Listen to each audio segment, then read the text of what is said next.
Bismillahirrahmanirrahim. Assalamualaikum warahmatullahi wabarakatuh. Hamdan katsiran thayyiban mubarakan fih kama yuhibbu rabbuna wa yarda. Asyhadu an la ilaha illallah wahdahu la syarika lah wa asyhadu anna Muhammadan abduhu wa rasuluhu la nabiyya wa la rasula ba'dah. Allahumma salli wa sallim wa karim wa barik ala nabiyyina wa syafi'ina wa maulana wa qudwatina wa imamina Muhammad wa ala alihi wa sahbihi wa man ittaba'ahum bi ihsanin ila yaumiddin amma ba'du. Alhamdulillah wa syukurillah jamaah Majlis Quran Indonesia yang dirahmati Allah, di pagi ini Allah masih memberikan kita satu kenikmatan bangun dalam keadaan sehat walafiat, dan tentu menjadi sebuah kebersyukuran yang paling utama adalah keadaan iman dan Islam. Allah masih memberikan hidayah dan taufiknya untuk kita semua hingga di pagi ini Allah mudahkan kita untuk hadir dalam majlis ilmu, dan Allah mudahkan pula untuk melakukan berbagai ibadah, kebaikan, amal soleh yang menjadi bekal mudah-mudahan kita mendapatkan rahmat Allah Subhanahu wa taala. Salawat sering salam tentu senantiasa kita curahkan kepada Nabi kita baginda Rasulullah alaihi salatu wassalam beserta keluarganya, para sahabat, dan juga mudah-mudahan kita termasuk umat yang dirindukan Allah Rasulullah, umat yang kelak akan mendapatkan syafaat dari beliau karena keistiqamahan kita dalam menjalankan sunnah-sunnahnya. Dan alhamdulillah di pagi ini salah satu yang menjadi uh, utama kita atau kenikmatan kita adalah hadir untuk kembali membuka satu lembar kehidupan kita dalam berkeluarga, yang dalam kajian kali ini kita sudah membahas di Senin kemarin tentang bagaimana kita memaknai sebuah harta, harta paling berharga tentu yang sudah disampaikan oleh guru kita. Salah satunya keluarga menjadi eh, kenikmatan yang telah Allah berikan untuk kita dan kita harus syukuri. Tapi nikmat paling yang harus kita syukuri tentu adalah ketika keluarga dalam keadaan penuh iman dan Islam. Dan disebutkan oleh Rasulullah SAW ketika Umar bin Khattab pernah bertanya tentang apa yang sebaiknya harus dimiliki, tentu salah satunya adalah harta. Adalah salah satunya yang disebutkan oleh Rasulullah adalah ketika seseorang memiliki istri yang selalu mengingatkan terhadap akhirat. Keluarga yang dibalut dengan iman dan Islam tentu menjadi sebuah jalan bagi kita semua untuk menuju surganya Allah Subhanahu wa taala. Sebuah keluarga yang saling mengingatkan dalam kebaikan, sebuah keluarga yang selalu uh, mengisi rumah dengan Al-Quran, karena rumah yang selalu disinari dengan Al-Quran, selalu diisi dengan tilawah Quran dan tadabbur Quran, menjadi rumah yang bercahaya. Dan inilah salah satu yang menjadi bagian penting yang harus kita tanamkan dalam keluarga kita. Dan tentu dinamika keluarga tentu masing-masing ada sesuatu yang eh, perbedaan gitu ya, ada sesuatu yang sering terjadi, ada konflik dan lain sebagainya, tentu menjadi hal yang biasa ketika itu kita maknai menjadi bagian dinamika yang harus kita sikapi dengan positif. Dan inilah pembelajaran yang sudah disampaikan oleh guru kita Saudari Al-Jabari, bagaimana kita memahami pasangan kita sehingga ketika semuanya dimulai dengan lillahi ta'ala, bahwa ada sebuah ikatan eh, s- perjanjian dengan Allah Subhanahu wa taala, tentu kita akan mengisinya hubungan dengan pasangan kita jadi hubungan yang selalu diniatkan untuk Allah Subhanahu wa taala. Dan alhamdulillah guru kita sudah hadir bersama kita. Kita doakan para guru kita selalu dalam keadaan sehat walafiat, dan Allah selalu berkahi para guru kita, wabil khusus guru kita Ustaz Dodi Al-Jambari hafizahullah taala, yang alhamdulillah selalu bersama kita untuk belajar Al-Quran, belajar ayat-ayat Allah, dan salah satunya tentang keluarga menjadi bagian dari ayat Allah yang harus kita pahami, eh, bagian yang tentu harus kita jaga sebagaimana difirmankan oleh Allah bahwa kita diwajibkan untuk menjaga diri kita dan keluarga kita dari api neraka. Alhamdulillah wa syukurillah, Saudari Al-Jabari, kaifa asbahtum? Alhamdulillah, surur. wal Masya Allah. surur wa ala nur, insyaallah. Masih dingin ya di Bekasi, Ustaz ya? Masih ini bahkan sebagian di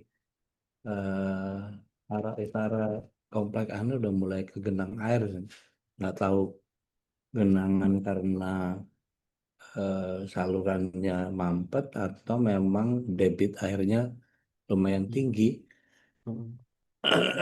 Ada Karena air kiriman lagi biasanya dari Bogor atau wallahu gimana? alam kita kan cuma bisa jadi penerima ya. Hmm. Dari antum ini, Masya Allah. Mudah-mudahan Allah jaga semua kita ya ya dari Rabbi, para bahaya gitu ya. Eh, insya Allah. Dinikmati aja. so- Apa yang kita bisa, kan gini, ilmunya itu yang dari luar kita nggak bisa rekayasa, tapi yang dari dalam kita bisa olah. hmm. Karena kalau Allah sudah punya takdir, terus kita tidak mampu menyikapinya, nah ini buat saya sebuah apa ya? Nggak boleh kasar ngomong pagi-pagi ya. Eh, Bagian yang memang menguras energi kita untuk kemudian melakukan perbaikan dari apa yang selama ini kita pahami. Bahasa ringkesnya ya disikapi secara bodoh gitu ya. Jadi eh, kenapa bisa ada banjir? Itu kan karena biasanya sedimen-sedimen di apa selokan-selokan itu numpuk gitu kan. Atau ada kebiasaan-kebiasaan buruk kita yang kemudian tidak eh, disadari ternyata berefek domino. Contoh, ada di antara kita eh, ibu-ibu, mbak-mbak yang biasanya habis mandi mau nyomot bekas rambut yang rontok di drainase, di pembuangan air. Nah, itu kalau misalnya main dibiarin aja, pokoknya dimasukin aja ke selokan apa segala macam. Nah, zat tanduk ini kan punya eh, kekuatan bertahan di tempatnya itu lumayan panjang gitu. Nah, kalau kita kemudian nggak pakai apa biasanya pendekatannya paling gampang tuh soda api atau apa segala macam secara berkala gitu ya. Kan kalau kita sikat gigi bisa tiap hari tuh, sehari itu ada yang sampai 4 kali. Setiap habis makan dia sikat gigi, setiap habis makan dia sikat gigi. Ada yang cuma standar aja yang pagi sama malam aja sebelum tidur gitu. Ada yang kemudian punya kemalasan lumayan tinggi, bahkan sikat gigi itu ya 2-3 hari sekali lah, udah nggak nyaman baru dia sikat gigi. Nah itu kan jangankan itu, kita geser ke eh, tempat sampah kita aja kalau nggak kelihatan numpuk apa segala macam ya kita ya akan begitu. Nah, bayangkan kalau drainase kita isinya sampah-sampah yang contoh sederhana saja. Hmm, kita di dapur. Di dapur itu kan ada sampah-sampah organik yang kadang-kadang ada beberapa orang yang nggak punya disiplin untuk ngangkat eh, residu-residu apa entah nasi, entah sayur, entah lauk, entah apa segala macam. Campur gitu Minyak-minyak, ya. iya, Hmm. minyak-minyak itu kan kalau sudah ngumpul jadi satu kompak mereka. Akhirnya tersumbat dan seterusnya. Itu kalau dalam dalam konteks rumah tangga, kalau dalam KRT-an, dalam KRW-an, dalam lingkungan perumahan, wah udah bola salju. Nah, yang begitu kan kita mesti membangun kesadaran ya. Nah, di kita ini kesadarannya masih masih banyak lah yang belum belum merata. Wallahu alam ya. Kalau di sekitar saya, mungkin saya salah gaul. Mestinya saya bergaul sama orang-orang Jepang yang disiplin, orang-orang Korea yang rajin dan seterusnya sehingga kita bisa niru bagaimana eh, nggak usah jauh-jauh Singapura aja deh orang bawa minuman bawa makanan ke apa ke angkutan umum gitu itu jadi banyak banyak banget dendanya gitu. Nah di kita udah dikasih pelang membuang sampah sembarangan kasih pelang 50 juta segala macam, tapi malah ironisnya jadi tempat eh, truk-truk sampah ngambil sampahnya di situ, gitu kan ya.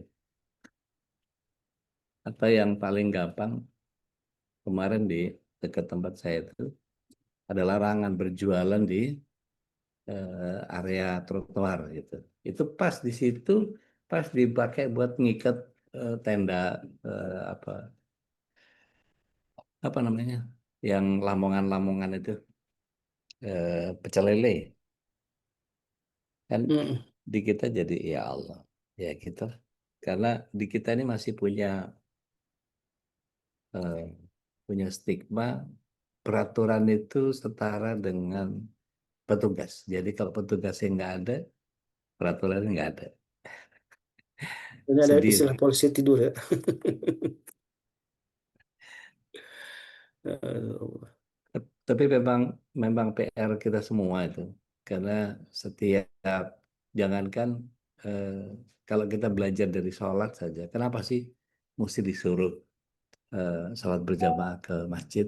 Itu itu filosofinya banyak banget, Ustaz.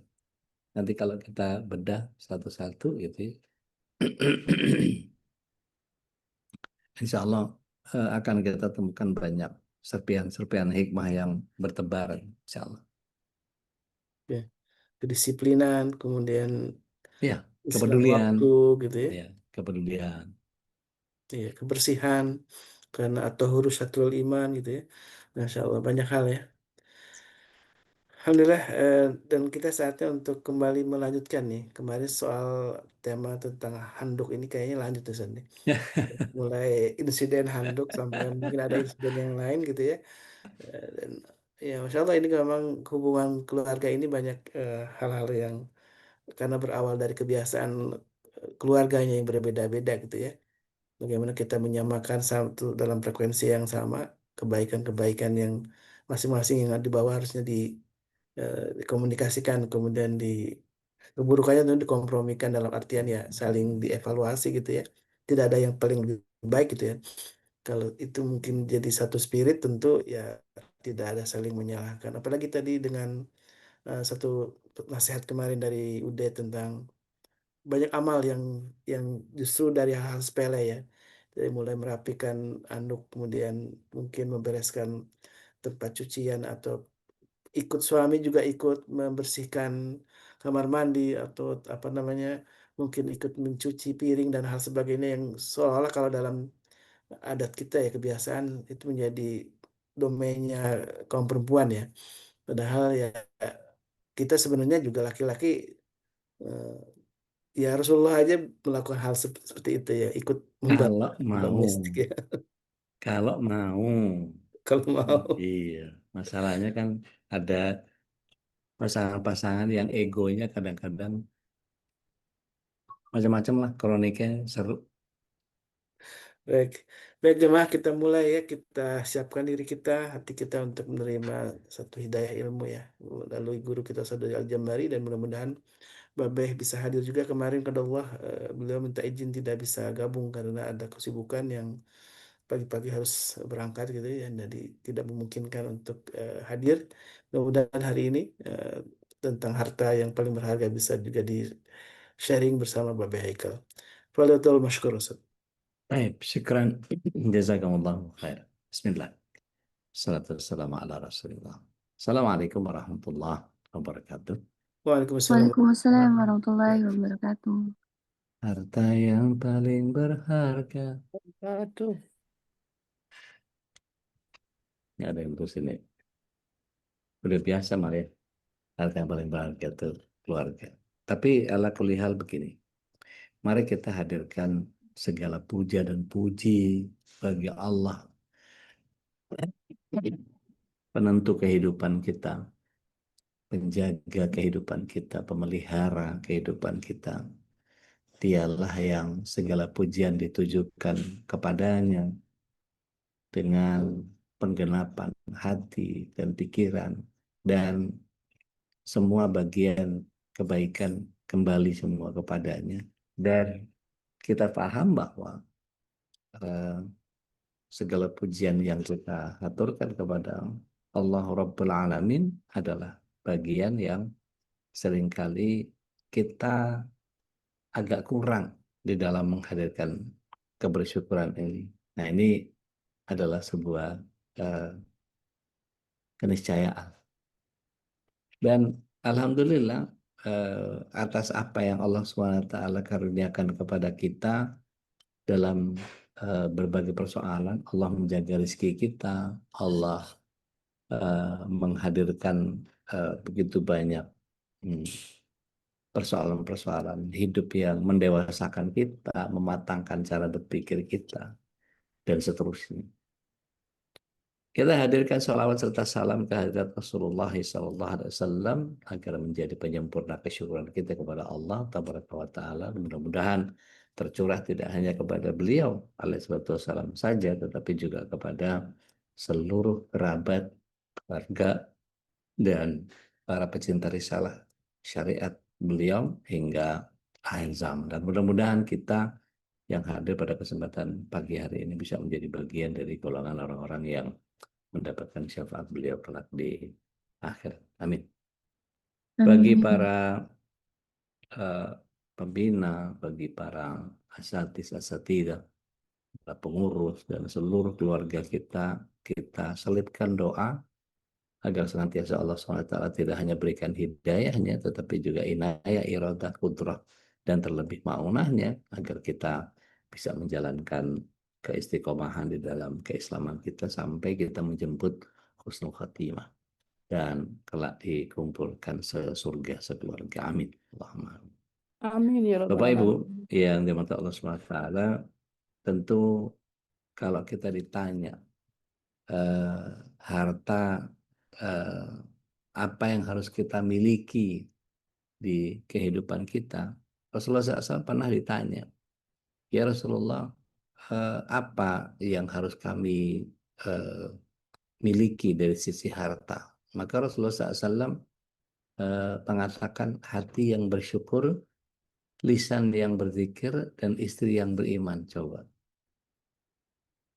Hati yang bersyukur, lisan yang berzikir, istri yang beriman. Ini menjadi satu bagian yang Rasulullah SAW katakan, hendaklah seseorang dari kalian punya hati yang bersyukur, lisan yang senantiasa berzikir, dan istri yang beriman yang akan menolong salah seorang dari kalian dalam urusan akhirat. Saya ada beberapa kenalan orang-orang ateis gitu yang meyakini Tuhan sebagai pencipta, tetapi tidak meyakini Tuhan dalam agama. Mereka menjadi sangat santun, menjadi sangat menghargai orang lain, menjadi menghargai keputusan orang lain. Secara dewasa mereka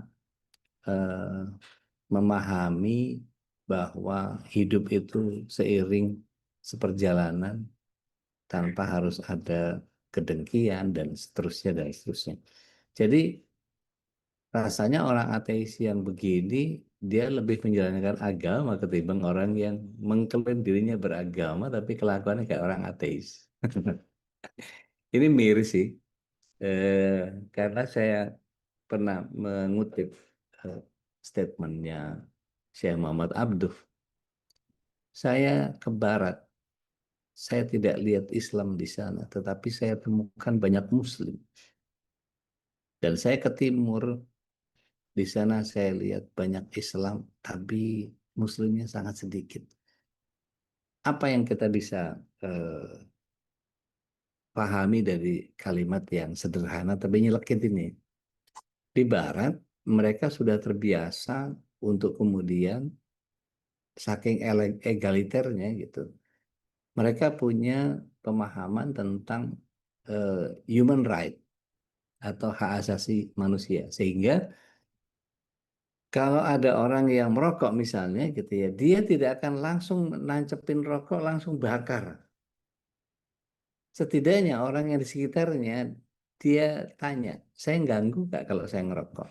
Do you mind if I'm smoking? Coba. Nggak pakai ditanya agamanya apa gitu. Di kita, Masya Allah, nggak kiainya, nggak jamaahnya, Ada bayi, ada perempuan hamil, ada anak-anak lepas, kelepus, nggak ada otaknya. Ada otaknya, tapi nggak tahu dipakai apa enggak. Itu kan bagian yang, aduh, betapa tulisan-tulisan di bungkus rokok itu menjadi mubazir gitu.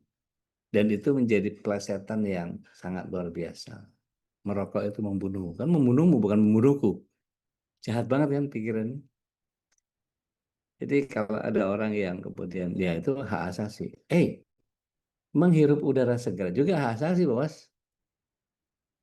Dan ini kemudian terjadi di kalangan kita yang kemudian ketika ada kumpulan keluarga, gerombolan ahli hisapnya di teras gitu, lepas kelepus. Itu ahli hisap yang nggak ada di MUI itu. Hisapnya pakai P, bukan pakai B.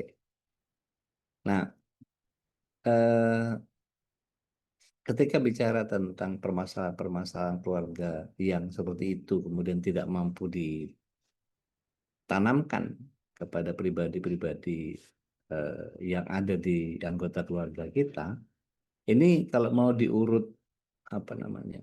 Kalau orang Jawa bilang tuh ubur rampenya gitu ya, diurut gitu dari awal gitu. Mestinya dari mana sih? Gitu ya. Maka tidak lain kata Rasul Shallallahu Alaihi Wasallam harus ada yang kita mulai dari ibda binafsik. Kita harus mulai dari diri kita sendiri. Kalaulah kita kepengen punya pasangan yang, nah itu eh, list tentang itu biasanya seringkali orang menyebutnya sebagai idealis banget sih gitu. Eh, kita ini meskipun eh, apa namanya Allah SWT eh, dibolehkan kita punya free will, punya huria irada, punya kebebasan berkehendak. Tetapi kita juga harus mampu menghadirkan seleksi-seleksi terhadap keburukan-keburukan yang ada. Artinya gini, kalau kita melihat balik lagi ke bagaimana Rasulullah SAW menyampaikan kepada para sahabat bahwa kita harus punya hati yang selalu bersyukur. Jadi harta yang pertama yang paling berharga bagi seorang muslim adalah hati yang selalu bersyukur. Orang beriman akan selalu percaya dan senang menerima apapun yang Allah berikan, baik itu ujian maupun kenikmatan. Kemarin kita sudah tutup dengan eh, satu hadis yang relate dengan surat 67 ayat yang kedua. Dan kesyukuran ini kalau dikatakan ibarat mata uang, kalau baliknya sabar, dibalik lagi ya syukur, nggak ada lain. Dan hal ini kaitannya dengan keimanan. Sebab keimanan lah yang akan menentukan tempat terakhir manusia di akhirat, apakah di surga atau neraka. Dan cara mensyukuri nikmat Allah adalah dengan beriman dan bertakwa kepada Allah Tabaraka wa Ta'ala. Kok bisa gitu? Ustaz? Bukannya bersyukur itu ber, ber, apa, berlawanan dengan tidak bersyukur? Bukan. Yuk kita buka bareng-bareng. Surat 14 ayat yang ketujuh. Orang yang tidak bersyukur itu diklaim kufur sama Allah. Ada yang udah ketemu? Silahkan. Udah. Mangga teh. Surat 14 ayat yang ke-7. Ya. A'udzubillahiminasyaitonirrajim. Dan ingatlah ketika Tuhanmu maklumkan, sesungguhnya jika kamu bersyukur, niscaya aku akan menambah nikmat kepadamu.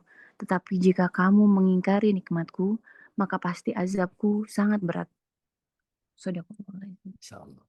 Barakallahu fiik. Jadi ketika Allah SWT, kalau kamu bersyukur, ya, dia jadikan sebagai sebuah premis. Jika kamu bersyukur, maka ditambah nikmat. Kalau usah perimanya jelas. Jika bersyukur, tambah nikmat.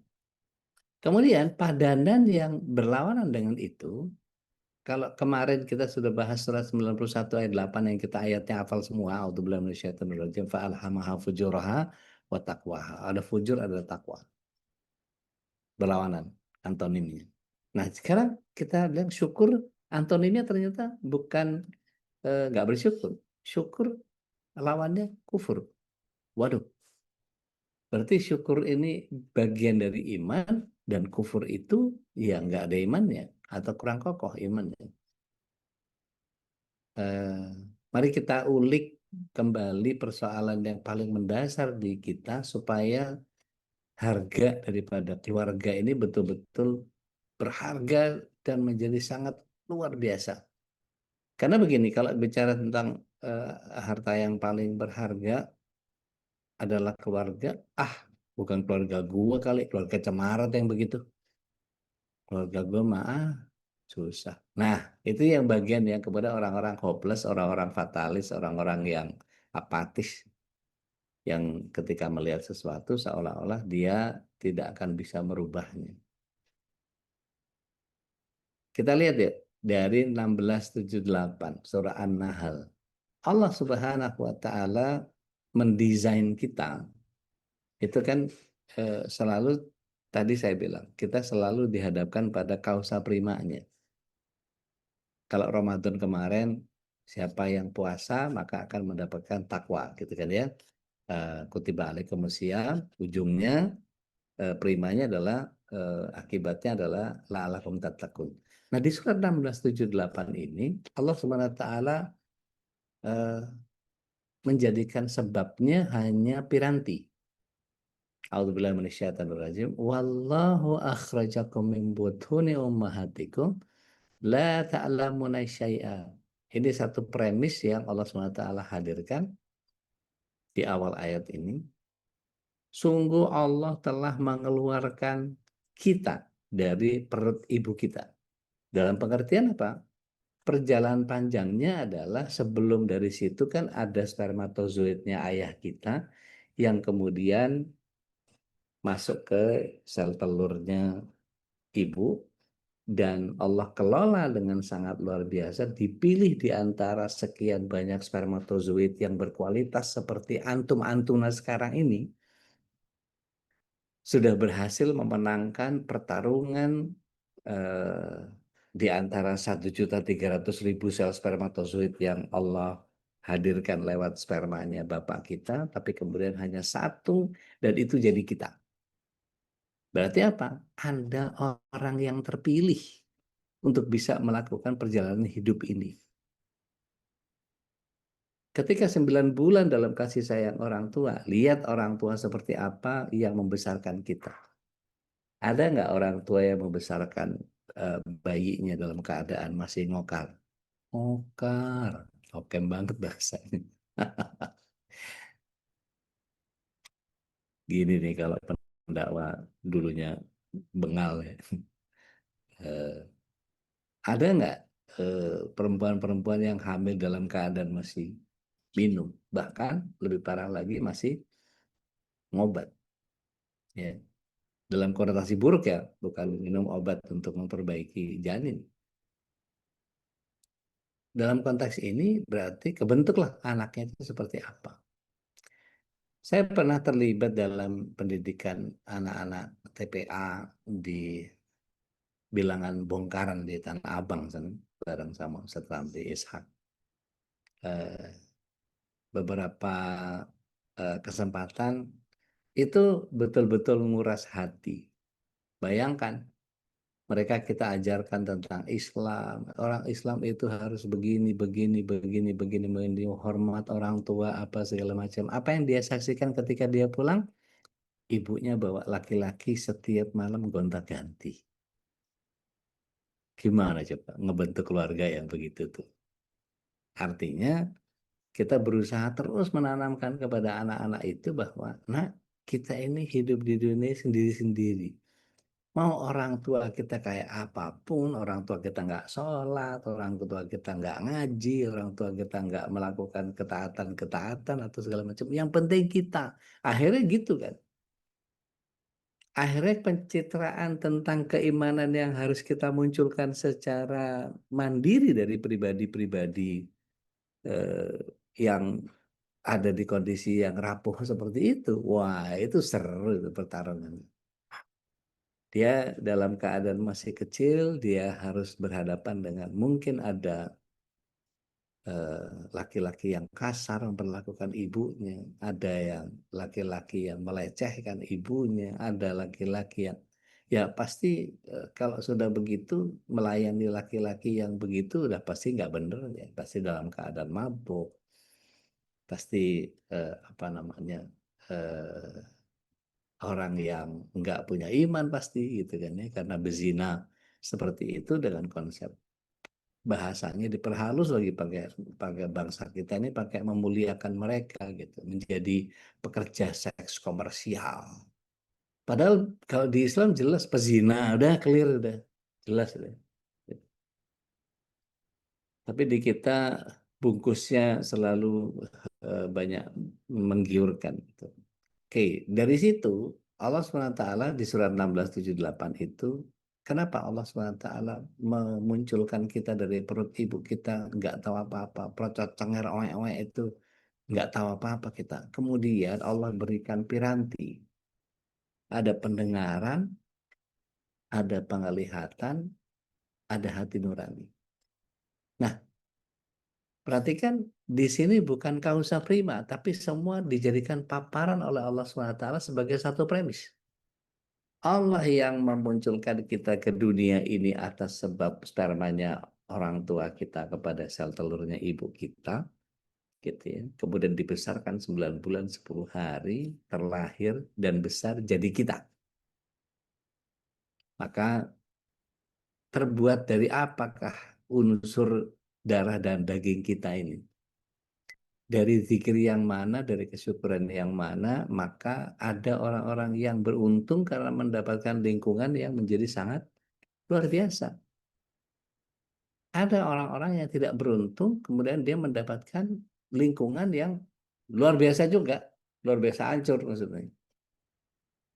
Saya pernah tergabung dalam komunitas penyelamat gepeng di Planet Senen. Saya selalu memberikan tausiah dan cindera mata buat mereka tiap bulan dulu. Jadi gepeng-gepeng Senen itu gelandangan dan pengemis di Senen itu saya kumpulkan, saya berikan tausiah, habis itu kasih beras, kasih gula, sembakonya dibagiin. Jadi nggak cuma sekedar diceramahin. Dan itu berlangsung cukup lama. Tetapi kan ketahanan kita ketika melihat mereka tidak turun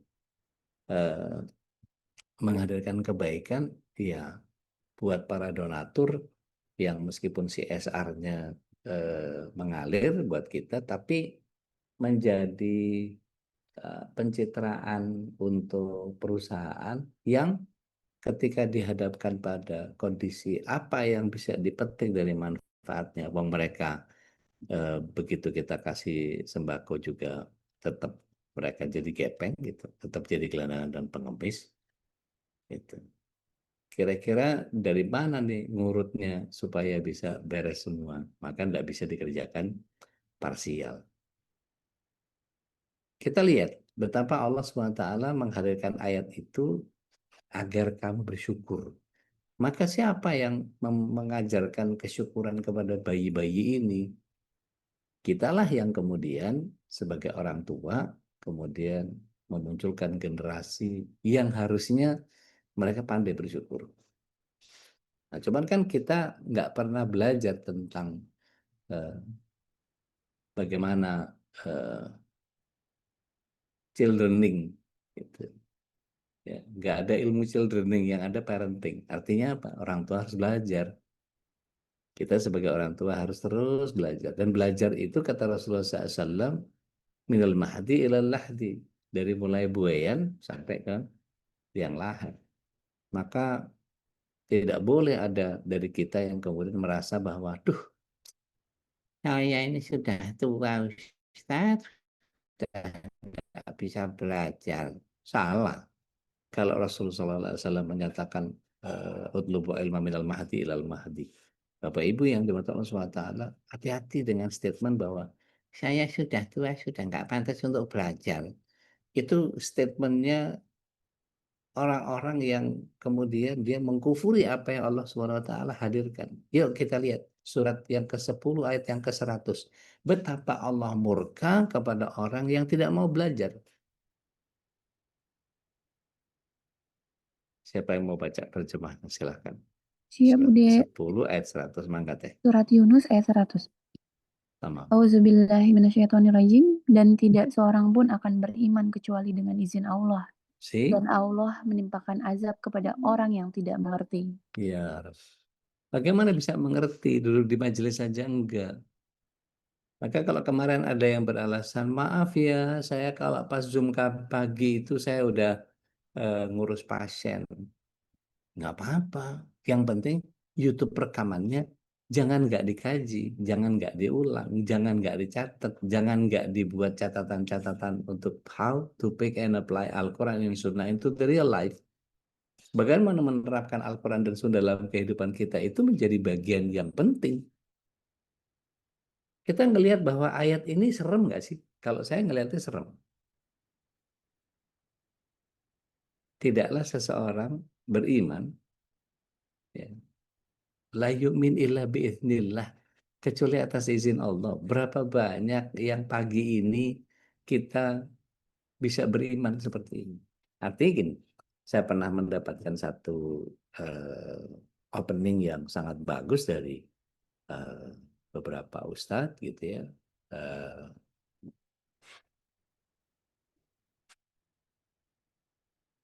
Alhamdulillah kita masih diberikan umur oleh Allah. Alhamdulillah. Alhamdulillah dalam umur kita yang diberikan panjang itu oleh Allah SWT diberikan sehat. Alhamdulillah. Dari umur yang panjang dan diberikan sehat itu Alhamdulillah Allah berikan kita keimanan. Alhamdulillah. Itu dipretelin, dibikin derivasi sama beliau. Sampai terakhir dan Alhamdulillahnya kita diberikan keimanan dalam Islam. Berapa banyak orang di luar sana yang hari ini sudah ditulis di koran-koran telah beristirahat dengan tenang. Makanya kalau di kuburan-kuburan Kristen itu biasanya bikin ngiri tukang tukang gali kubur tuh. Mereka nggak ada istirahatnya. Ini tulis telah beristirahat dengan tenang. Rest in peace. Gua kapan restnya? Nggak ada istirahatnya gua. Mereka enak banget. Telah beristirahat dengan tenang. Gua nggak istirahat tiap hari gali kubur. Terus begitu diberikan umur panjang, dikasih sehat. Berapa banyak orang yang sakit? Artinya kesempatan untuk melakukan amal, kata Rasulullah SAW, jaga 5 sebelum 5, mumpung masih ada umur, dimanfaatkan umurnya. Mumpung masih muda, itu. Ntar keburu tua nggak bisa ngapa-ngapain. Mumpung masih ada kekayaan, maka manfaatkan. Mumpung masih sehat, manfaatkan. Gitu. Satu lagi apa? Ada yang ingat? Masih ada umur, masih muda, masih sehat, ya, Waktu luang. waktu luang. Jadi kalau kita sudah disibukkan dengan macam-macam, wah, saya ini petani cabai, saya 2 hektar saya, waduh, tiap pagi nitilin yang sebelah sini, nanti sebelahnya lagi, nanti sebelahnya lagi, yang ini sambil nanam, yang ini, wah ribet, sibuk sama urusan dunia. Padahal kalau gaji orang, gitu ya, dia kurangi sedikit pendapatan, dia gaji orang, orang bisa bekerja sama dia, gitu. Sehingga waktunya bisa buat ibadah. Bekerja kan ibadah juga, Ustaz. Betul. Persoalannya adalah tadi, ketika kita tidak memahami apa yang Rasul Sallallahu Alaihi Wasallam contohkan dalam kehidupan kita, gimana caranya eh, bekerja juga jadi ibadah. Nah, Bapak Ibu yang dalam SWT, mari kita runut lagi. Kalau kita diberikan kesempatan hidup itu kemudian ada pola kebersyukuran di awal, lantas mengapa pilihan-pilihan yang Allah SWT berikan kepada kita itu tidak kita pahami secara cerdas? Kita lihat surat 70 ayat 19, surat 90 ayat 4. Itu seolah-olah menjebak kita pada tuh kan kayak gitu tuh manusia tuh. Yuk kita baca bareng-bareng surat 70 ayat 19.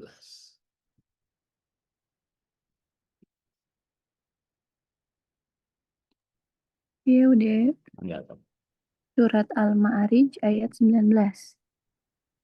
Auzubillahiminasyaitonirrajim. Sungguh manusia diciptakan bersifat suka mengeluh. A'udzubillahi minasyaitonirrajim. Innal insana khuliqa halu'a. Sungguh manusia dalam keadaan suka mengeluh. Nah, kalau stempel itu sudah diberikan kepada kita, jangan lupa bahwa kita punya pilihan untuk senantiasa bersyukur. Milih mana? Banyak mengeluh atau bersyukur? Bersyukur. Nah, nggak semua orang bisa punya pilihan itu.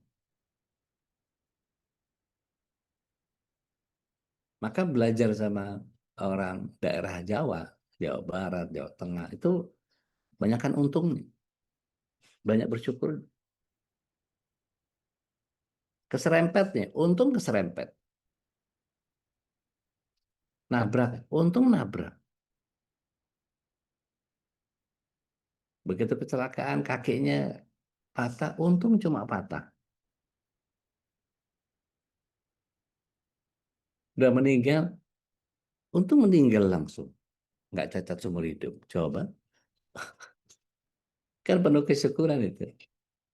Tapi buat orang yang kemudian dia tidak mampu mengadakan kesyukuran, dia selalu melihat segala sesuatu dari negatif mindset. Wah, kalau sudah ketemu sama orang-orang yang mental block begini, ngeri, ngeri. Berita yang paling baik sekalipun, kalau wartawan itu, pasti akan dibelokkan kepada apa yang pemretnya bilang. Angkat ini, tapi ngomongin soal anunya. Nah, tuh orang-orang yang kerja di media tahu betul itu. Saya lama di media, 8 tahun. Hampir 12 tahunan, tapi saya nggak terlibat di dalamnya. Yang terlibat di dalam 8 tahun. Jadi ketika seorang broadcaster itu harus mampu mengolah datanya, nah itu tinggal kita lihat setirnya mau kemana nih. Tapi sudahlah, bagian yang kita harus hadirkan pilihannya antara surat 70-19 yang kita dikatakan oleh Allah SWT, khuliqa halu'a, mengeluh. Bahkan ada sebagian menyatakan mengeluh, suka berkeluh kesah, lagi kikir, lagi pelit, gitu. Apa? Kedekut, apa? Kalau orang India yang lama di Bandung namanya apa? Mereghese, gitu. Cap jahe, buntut kasiran, gitu. Cara nyere. Yahudi lah, apalah, macam-macam gelar. Oke. Padahal kalau kemudian kita masuk ke dalam konteks yang berikutnya, kita juga punya bagian yang Allah SWT berikan stempelnya kepada kita. Kita buka surat 90 ayat 4.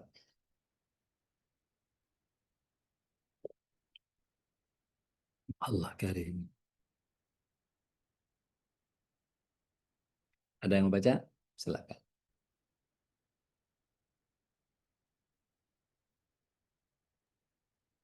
Ya 90 udah. ayat 4. Enggak, Mak. Al-Balad ayat 4. Apa tuh? Arabnya? Enggak usah. Terjemahannya. Kita mau Auzubillahiminasyaitonirrajim. ngaji faham ini, bukan ngaji Iya, hatam. Ngaji siap. hatam sama Tuan Guru aja. Sungguh kami telah menciptakan manusia berada dalam susah payah. Hah? Susah payah. Kabidun. Laqad khalaqnal insana fi kabad.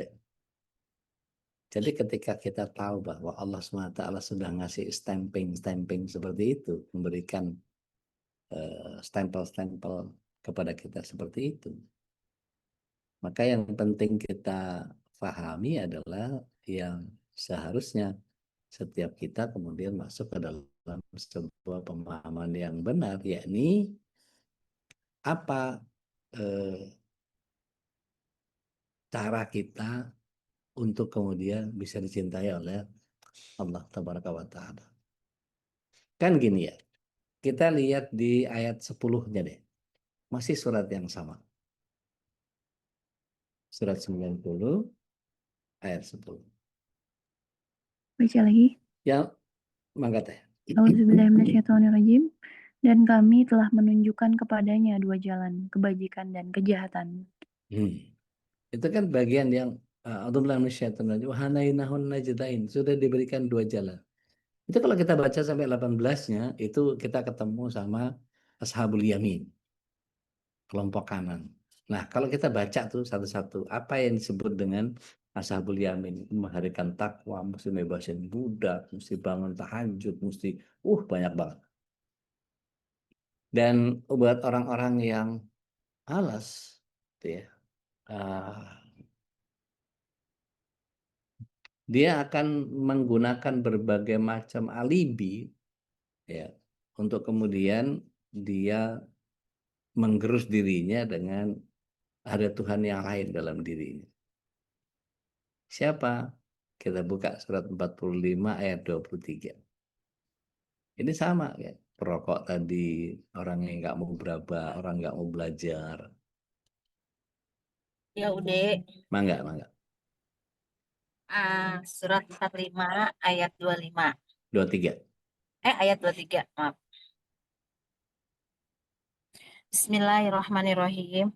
Maka pernahkah kamu melihat orang yang menjadikan hawa nafsunya sebagai Tuhannya dan Allah membiarkannya sesat dengan sepengetahuannya, dan Allah telah mengunci pendengaran dan hatinya serta meletakkan tutup atas penglihatannya? Maka siapakah yang mampu memberinya petunjuk setelah Allah membiarkannya sesat? Mengapa kamu tidak mengambil pelajaran? Sadaqallahul Adzim. Syukran, jazakumullahu khairan, Dr. Ulim. Ini kan bagian yang waduh, gitu kan. Maka balikin lagi ke surat 10 ayat 100 tadi. La yu'min illa biiznillah. Tidak beriman seseorang kecuali atas izin Allah. Tapi perhatikan ayat berikutnya. Wala rijza 'alal ladzina la ya'qilun. Dan Allah murka kepada orang yang tidak mau mengerti. Maksudnya dia nggak mau belajar. Maka catat ini sebagai satu quote ya, Bapak Ibu yang dirahmati Allah SWT. Ada satu dosa yang tidak bisa dihapus dengan istighfar. Ada satu dosa yang tidak bisa dihapus dengan istighfar. Ya, diingat-ingat ya. Ada satu dosa yang tidak bisa dihapus dengan istighfar. Apa itu dosa apa? Dosanya orang yang nggak mau belajar. Nggak mau belajar itu berarti apa? Ya dosa. Wong wajib kok. Ada begitu banyak hadis yang menyatakan utlubu ilma faridun ala kulli muslim. Dalam Al-Baihaqi bahkan dikatakan seeking knowledge is a compulsory for every human. Utlubu ilma ala kulli minal muslimin wal muslimat. Jadi setiap laki-laki dan perempuan harus menuntut ilmu itu. Bahkan kita lihat sama-sama surat 17 ayat 36. Ini muktabar di antara para ulama. Surat 17 ayat 36. Silakan kalau ada yang sudah ketemu. Supaya nggak cuma jadi pajangan aja itu Quran, dibuka. Ada berapa banyak orang yang punya Quran tapi nggak mau baca? Mbak Fauzana mau baca? Ya, Tafadholi. 36 ya udah. 36. Ali surat. A'udzubillahiminasyaitonirrajim. Janganlah engkau mengikuti sesuatu yang tidak kau ketahui. Sesungguhnya pendengaran, penglihatan, dan hati nurani, semua itu akan diminta pertanggungjawabannya. Tuh, apa nggak serem tuh ayatnya tuh? Jadi kalau kita tidak kemudian menjadi pionir, tidak menjadi pencetus, tidak menjadi trigger di keluarga kita, lah terus nungguin siapa? Nungguin tetangga berbaik hati? Nggak bisa. Let's start from ourselves. Anu Ustadz gini itu apa semacam beramat saya sih nggak penting itu. Saya loh dari eh, seorang penghibur yang bermasa lalu sangat kelam, gelap, gulita gitu ya. Dari dunia gemerlap gitu. Terus kemudian menjelma tetap dugem sih, tapi dunia gemar mengaji gitu. Nah, memindahkan itu bagian hijrahnya karena terinspirasi dari surat yang ke-9 ayat yang ke-20.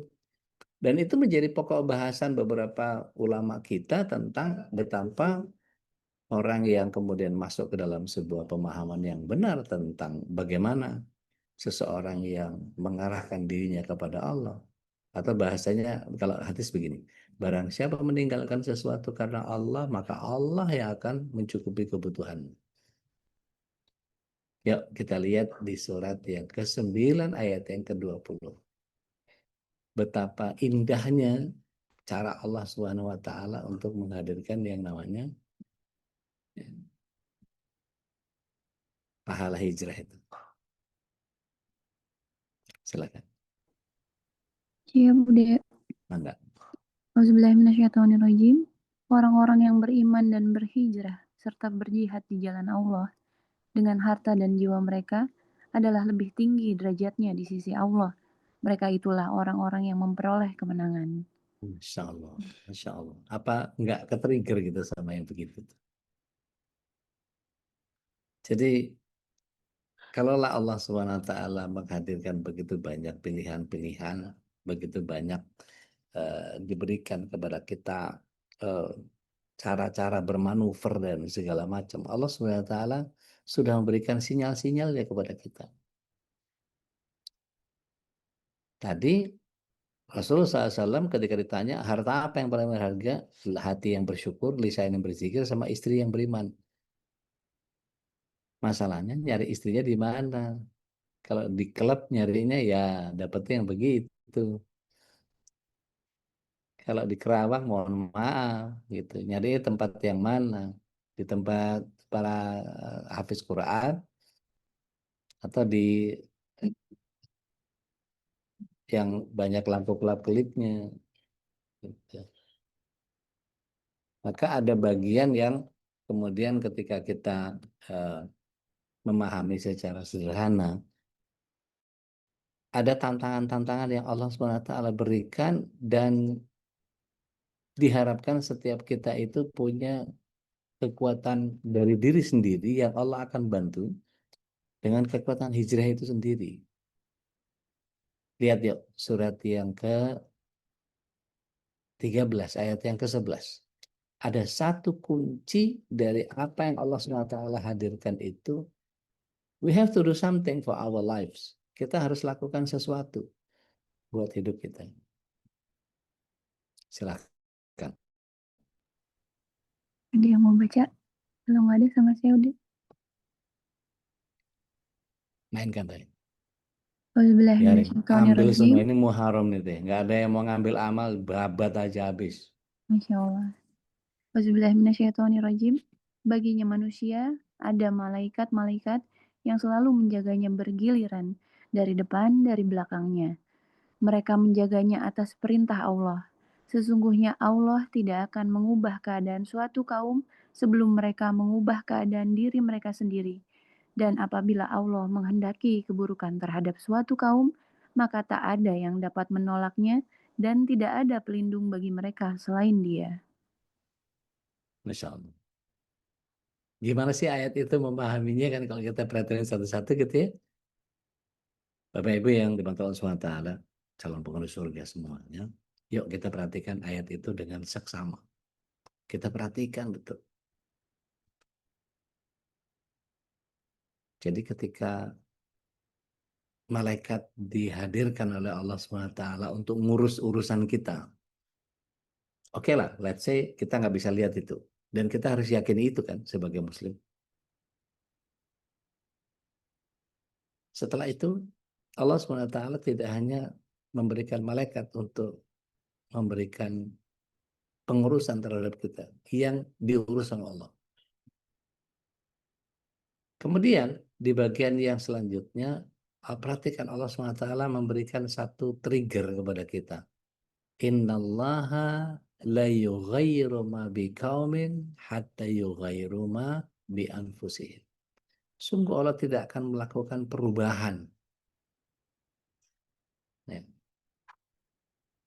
Sungguh Allah tidak melakukan perubahan kecuali kita. Ya. Kecuali kita. kita yang kemudian melakukan perubahan itu dulu sendiri. Maka tadi balik ke surat 9 ayat 20 tadi. Orang yang beriman, kemudian dia berhijrah, kemudian dia berjihad dengan harta dan jiwanya. Posisinya lebih tinggi loh di hadapan Allah. Mungkin kita pendek, mungkin kulit kita kusam, mungkin kita pesek, mungkin kita keturunan India dan Cina yang kulitnya hitam, hidungnya pesek. Tapi bukan itu kemuliaan seseorang. Bukan berdasarkan itu kemuliaan seseorang. Jadi kalau kita kemudian melihat bahwa apa yang Allah Subhanahu wa taala berikan sinyal-sinyal itu, yuk kita mau menghadirkan apa dalam hidup kita? Maukah kita menjadikan harta yang berharga di keluarga itu kita nunggu orang lain, ya habis istri saya sih, ya habis anak saya sih, habis mertua saya, orang tua saya. Enggak. Do something for your life. Lakukan sesuatu untuk dirimu sendiri. Saatnya berubah. Jeng, jeng, jeng, jeng, jeng, jeng, jeng, jeng, jeng, jadi Ranger Pink. Yeah. Lihat surat 9 ayat yang ke-24 bagaimana Allah SWT kita fahami bahwa ada obstacle-obstacle-nya loh ya, ada halangan-halangannya loh ya. Barakallahu fikum. Dr. Ulin. Salam buat Abang Grab nih. Ikut MKI Bang. Sama teman-temannya juga, sama keluarga-keluarganya juga. Kalau perlu kita bikin kajian khusus tuh. Ide bagus itu. Nah, mainkan. Yuk, surat 9 ayat 24. Siap. Enggak. Saya udah baca. Oh, monggo. Bu Herni atau Mbak Nita nih? Bu Herni dulu deh. Ya, saya. Ya, Bismillahirrahmanirrahim. Katakanlah Nabi Muhammad, jika bapak-bapakmu, anak-anakmu, saudara-saudaramu, pasangan-pasanganmu, keluargamu, harta kekayaan yang kamu usahakan, dan perniagaan yang kamu khawatirkan kerugiannya, serta tempat tinggal yang kamu sukai, lebih kamu cintai daripada Allah dan Rasul-Rasulnya, dan daripada berjihad di jalannya. Tunggulah sampai Allah mendatangkan keputusannya. Allah tidak memberi petunjuk kepada kaum yang fasik. Ngeri. Ngeri. Kasih Ustaz. Dengan senang hati Bu Herni. Ya, Jadi, makasih Ustaz. Ya. Jadi gini, ayat itu menyatakan bahwa A'udzubillahi minasyaitonir rajim. Qul in kana aba'ukum wa abana'ukum wa azwajukum wa ikhwanukum wa aishiratukum. Ini halangannya.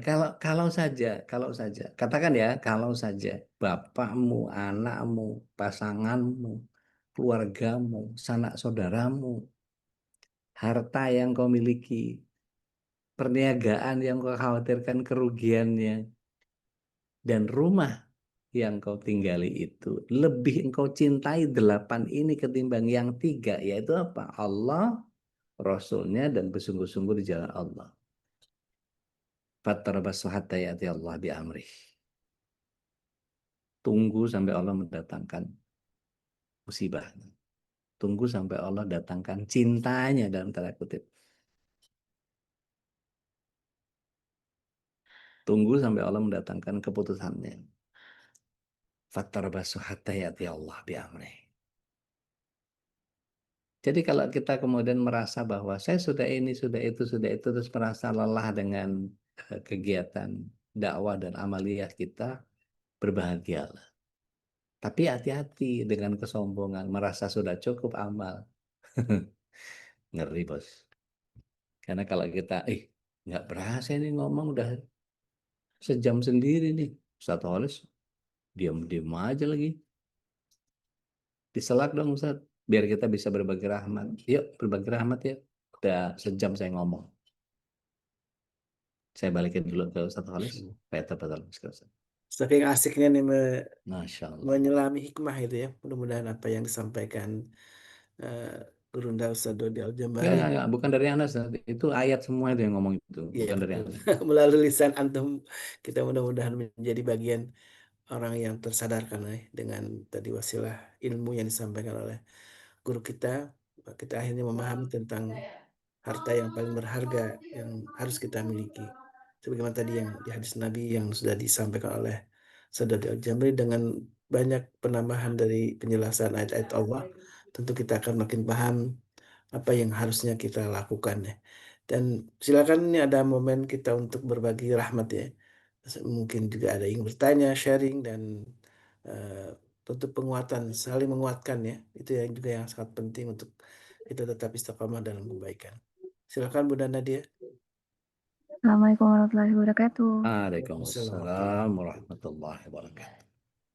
Berkenaan tadi yang dinyatakan udah dosa yang tidak bisa dihapus dengan istighfar ya. Dosa orang yang tidak mau belajar. Nah, Ya, ini belajar ini sampai kepada faham, sampai kepada tahu artinya atau gimana Ude? Terus itu aja dulu deh, Ude. baik. Bismillah, salatu wassalamu ala rasulillah.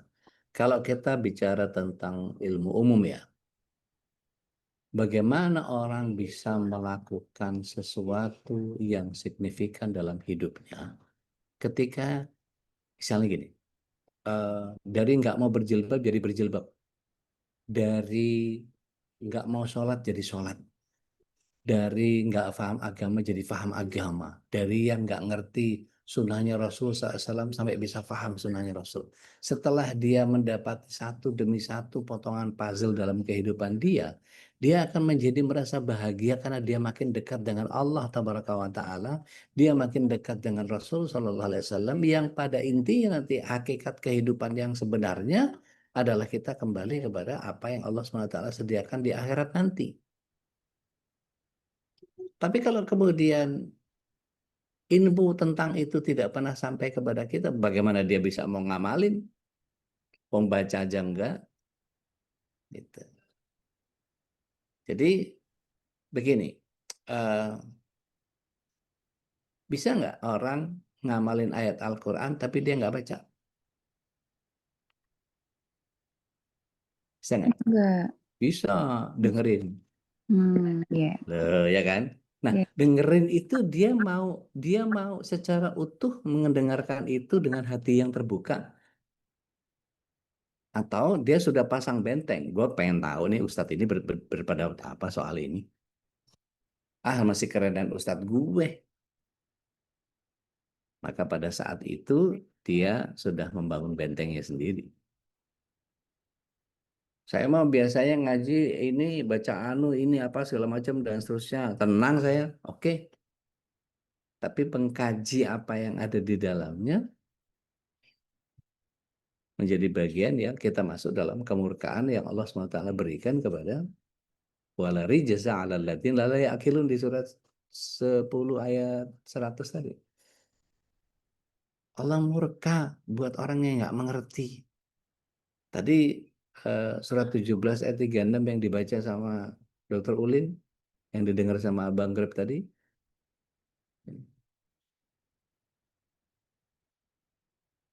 Yang kita paham bahwa Allah akan meminta pertanggungjawaban kita terhadap apa yang kita pernah masukkan ke dalam pendengaran, penglihatan, dan hati kita. Apa saja yang memenuhi hati ini. Maka 24 jam kita itu kebagi dua kan. Kalau enggak Allah, ya pasti bukan Allah kan gitu. Kalau enggak bab agama, ya pasti yang bukan agama gitu ya. Kalau enggak ngomongin ketaatan, pasti ngomongin kemaksiatan kan gitu. Pilihannya selalu begitu, hitam putih itu. Bagian yang selanjutnya kita harus pahami adalah bagaimana seseorang bisa mempraktekkan apa yang dia pahami kalau dia tidak membuka diri untuk menerima ilmu. Dia nggak mau menyerap apa yang dimaksud dengan itu. Yang kita pahami adalah ketika Allah SWT hadirkan itu bukan karena ustadznya jago, bukan karena penuturannya penuh retorika, bukan karena dia ngaji dengan ustadz tertentu, tetapi ketika Allah tanamkan seseorang hikmah di 9 itu seharusnya jadi rebutan dalam menjalani hidup ini.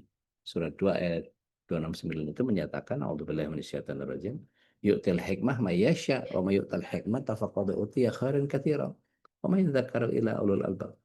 Hikmah itu hanya diberikan oleh Allah SWT kepada yang Allah kehendaki. Maukah kita menjadi orang yang dikehendaki itu? Apa untungnya? Terusin ayatnya. Sesungguhnya orang yang mendapatkan hikmah adalah orang yang mendapat begitu banyak kebaikan. Itu amat ngomong begitu banyak. Lah, buktinya ayatnya isi mubalaghah itu udah khairan katsira. Khairan itu kata kebaikan kalau dalam bahasa Indonesia. Ada unsur baik yang banyak, yang baik jadi satu namanya kebaikan. Kebaikan itu baik yang banyak. Kebaikan. Masih ditambahkan apa? Katsira. Khairan katsira. Berarti apa? Ini banyak banget. Kalau orang Jombang tambahin UW, banyak banget. Maka, nah benar Mbak Din bilang, dikatakan belajar kalau ada perubahan dalam perilaku. Jadi kalau kemarin kita berdakwah itu nyinggung, ya memang harus. Maka cara berpikir seseorang menjadi lebih baik, mengambil hikmah di dalamnya, hanya orang yang mau mempergunakan akal sehatnya sajalah yang bisa mengambil pelajaran. Kan? Jadi mungkin nggak orang bisa paham tentang isi Al-Quran, tapi dia nggak pernah duduk di majelis. How can? Iya. Surat 54 ayat 17.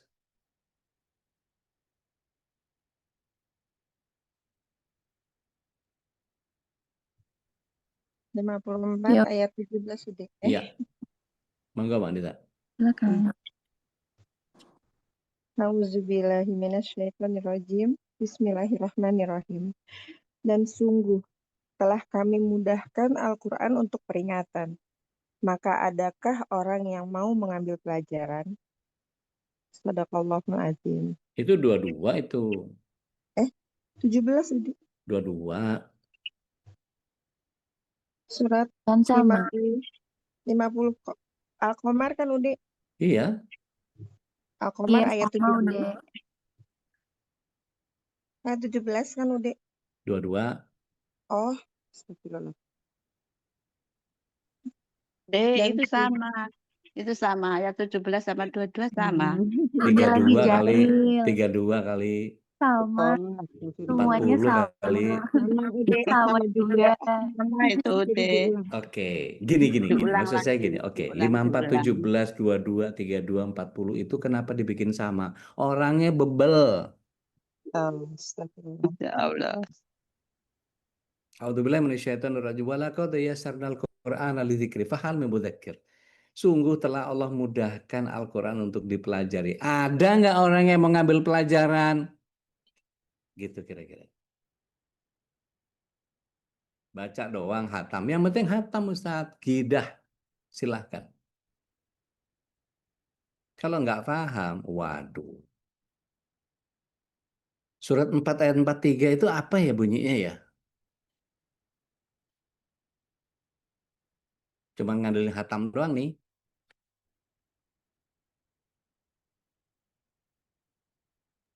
Ya, Dek. Apa tuh? Auzubillahi minasyaitonirrajim. Wahai orang yang beriman, janganlah kamu mendekati sholat ketika kamu dalam keadaan mabuk, sampai kamu sadar apa yang kamu ucapkan, dan jangan pula kamu hampiri masjid ketika kamu dalam keadaan junub, kecuali sekedar melewati untuk jalan saja. Sebelum kamu mandi atau mandi junub, adapun jika kamu sakit atau sedang dalam perjalanan, atau sehabis buang air, atau kamu telah menyentuh perempuan, sedangkan kamu tidak mendapati air, maka bertayamumlah kamu dengan debu yang baik dan suci. Usaplah wajahmu dan tanganmu dengan debu itu. Sungguh Allah Maha Pemaaf, Maha Pengampun. Oke. Shadaqallah. Kita potong sedikit saja di bagian awal. A'udzubillahi minasyaitonirrajim. Ya ayyuhalladzina amanu la taqrabus sholata wa antum sukara hatta ta'lamuna ma taqulun.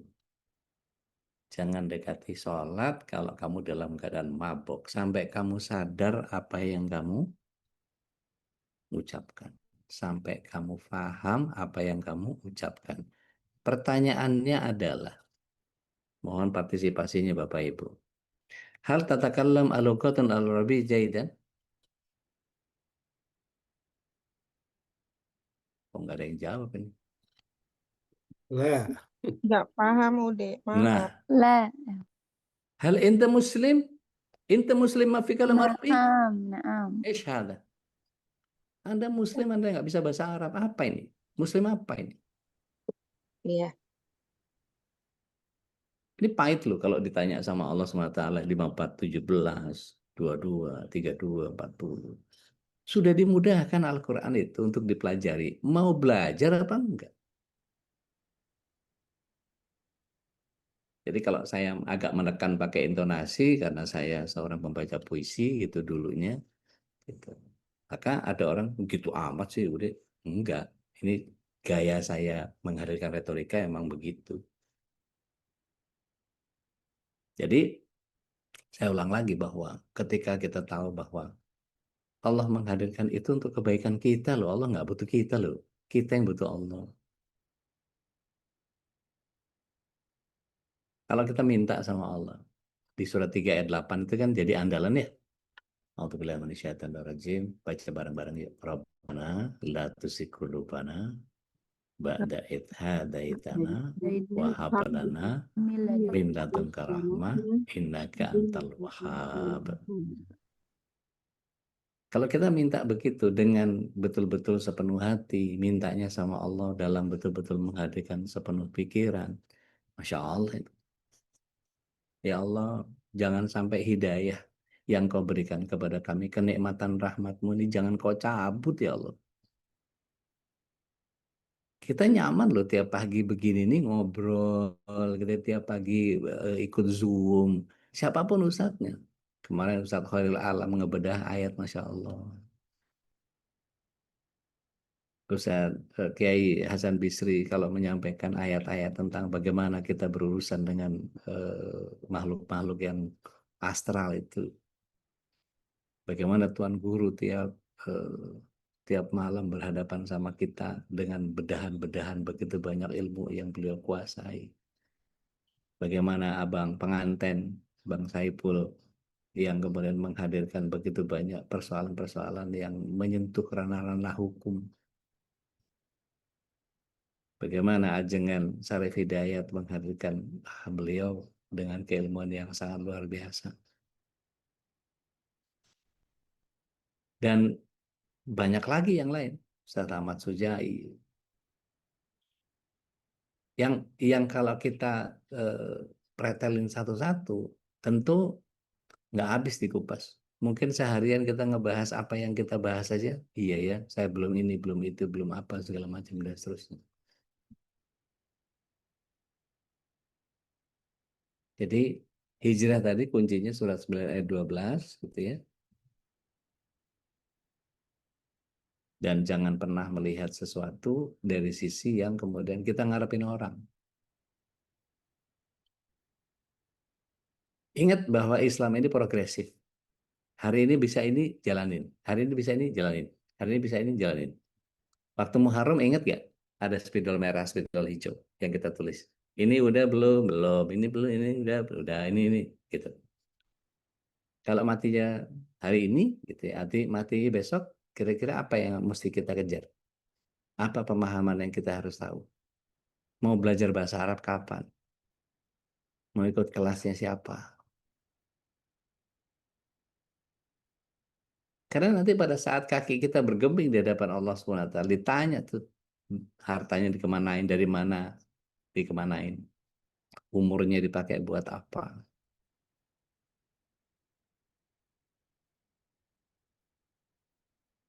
Dan seterusnya. Allah alam. So, kalau katanya Uniyanti, Umu Aisyah, I love you sekebon. Tapi ya caranya saya sayang begitu. Yuk kita buka ayatnya, kita pelajari, kita resapi. Jadi ibarat komputer baru datang nih, Mas Nandar tuh paling tahu tuh. Masih pakai APROM, masukin disk utility-nya baru diinstal. baru operating system baru apa segala macam, baru diisi apa yang diperlukan. Multimedia pasti ada OBS, ada apa segala macam, ada PowerPoint-nya, ada ini, ada PDF reader, ada apa segala macam. Tapi kalau enggak, sama seperti Al-Quran ini, kalau kita kemudian tidak install, tidak masukkan ke dalam perenungan, pendengaran dan penglihatan kita, ya gimana mau dimunculkan? Insya Allah kita bahas lagi di kesempatan yang akan datang, waktunya terbatas. Pengen ngobrol lebih panjang, tapi udah jam 7. Banyak yang harus berkegiatan, udah mulai ngadon, udah mulai Mbak Dwi udah mulai apa namanya, bikin pempek, gitu. nyikat kamar mandi. Gitu ya. Baik. Insyaallah, jazakallah khairan Ustaz Muqaddar. Dodi yang sudah mengingatkan kita tentang pentingnya kita berilmu ya. Karena Allah sudah menjanjikan Allah akan derajat orang-orang yang berilmu itu ya, bahkan disandingkan dengan orang yang beriman Ustaz ya, dalam surah Iya. Al-Mujadalah ya. Dan juga tadi ada yang nanya tentang apa hadisnya, tadi saya sudah share juga di chat ya, hadis tentang kewajiban untuk belajar ilmu syariat tentu, dan ada juga hadis tadi yang juga sering saya kutip, orang yang menempuh jalan untuk menuntut ilmu itu Allah akan mudahkan baginya ya, sahallallahu bihi tariqan ilal jannah ya. Man salaka tariqan yaltamisu fihi ilman sahallallahu bihi tariqan ilal jannah. Jadi Allah akan memudahkan baginya jalan untuk menuju surga. Dan mudah-mudahan dengan wasilah kita nge-zoom setiap pagi gitu ya, juga setiap malam, Masya Allah ya. Ada yang rutin nih, Bunda Nadia, rutin pagi dan malam ini, Masya Allah. Kita terus istiqomah dalam kajian-kajian ilmu bersama para guru kita di MKI, menjadi wasilah bagi kita untuk mendapatkan kemudahan dari Allah untuk menuju surganya. Amin Allahumma amin. Ya. Dan terus kita saling mengingatkan, saling memberikan syafaat ya, karena dengan izin Allah kita akan diberi izin untuk Allah untuk memberikan syafaat terhadap saudara-saudara kita, para sahabat yang hadir dalam majelis ilmu, juga adalah sahabat-sahabat yang harus kita perhatikan ketika nanti di akhirat kelak. Selain keluarga tentunya, karena inilah menjadi kenikmatan kita bermajelis ilmu, berukhuwah dan juga berta'awun dalam kebaikan. Dan kami ucapkan jazakumullah khairan kepada semua jamaah yang secara rutin untuk ikut berdonasi, ikut berinfak fisabilillah, mendukung program-program dari MKI. Ini sebuah kenikmatan kita sama-sama bertahun untuk membangun sebuah majlis ini menjadi majlis yang mudah-mudahan banyak manfaatnya untuk kita di kehidupan ini. Dan saya teringat dengan salah satu perkataan dari Ibnu Taimiyah tentang bahwa di dunia ini ada surga, dan salah satu surganya itu adalah ketika kita bisa mendapatkan surga di dunia, tentu dia akan mendapatkan surga di akhirat. Dan salah satu surga bagi kita tentu adalah kita bisa menikmati ukhuwah Islamiyah bersama para sahabat semuanya, kita mendapatkan ilmu dari para guru kita, dan sungguh inilah surga yang terbaik yang kita ingin, yang bisa rasakan di pagi ini dan seterusnya ya. Baik, alhamdulillah wa syukurillah, kami sekali lagi jazakumullah khairan, dan tentu untuk guru kita doakan ya selalu dalam keadaan sehat walafiat, Allah selalu berkahi dan untuk keistiqaman dalam dakwahnya. Mari kita tutup dengan doa kafaratul majlis. Subhanakallahumma wa bihamdika asyhadu an la ilaha illa anta astaghfiruka wa atubu ilaik. Al'afwu minkum hadana wa iyyakum. Assalamualaikum warahmatullahi wabarakatuh. Waalaikumsalam warahmatullahi wabarakatuh. Allahumma arhamna bil Qur'an waj'alhu lana imaman wa nuran wa hudan wa rahmah. Allahumma zakkirna minhu ma nasina wa 'allimna minhu ma jahilna warzuqna tilawatahu ana al-laili wa atrafan nahar waj'alhu lana حجة يا رب العالمين